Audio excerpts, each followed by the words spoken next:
mga anak ni Dolphy, nag-aaway-away dahil nga ba sa mana.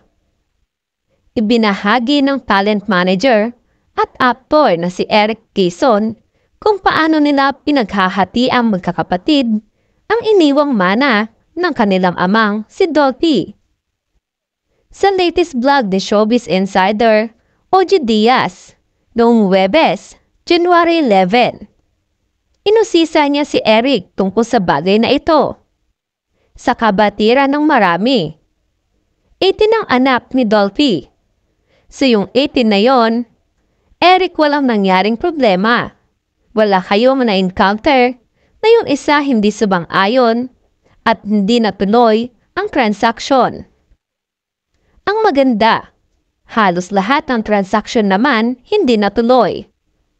Si Eric na mismo ang nagsabi, hindi gagawin dahil hindi maganda para sa kanila.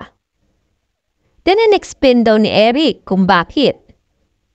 Definitely, 18 nga daw silang magkakapatid. May mga kanya-kanyang idea. Tumatakdo kasi talaga sa isip ni Eric ang sinabi ng tatay nila bago ito namatay. Ayaw daw nitong mag-aaway-away sila ang magkakapatid dahil sa mana. Kaya automatic daw na kapag may problema, inaayos nila agad. Hindi na pinapalaki pa. Natural lang naman na magkaroon ng diskusyon na bakit ganon.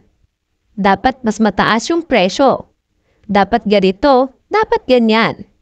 But in the long run, we managed to agree on everything that is laid upon us, saad ni Eric. Dagdag pa niya, kumbaga pagka mayroong ibinibenta na lupa or mayroong ka-joint venture, nilalatag sa bawat isa sa kanila and then for some reason naman, lahat naman nag-a-agree.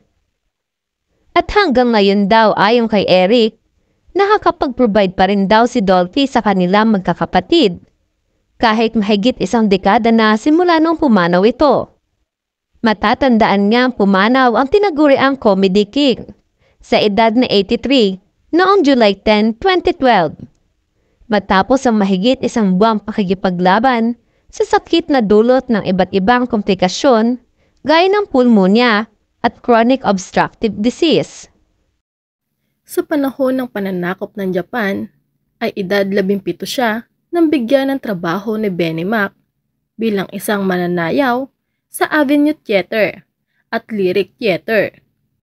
Una niyang pelikula, Ang Dugo at Bayan, kasama si Fernando Poe Sr., ama ng magiging kaibigang si Fernando Poe Jr. Sa pagtatapos ng dekada 40, pinasok niya rin ang radyo sa tulong ni Conde Ubaldo, isang sikat na manunulat sa radyo, direktor at producer. Sa programa sa radyong Wag Naman nakasama niya sina Pancho Magalona,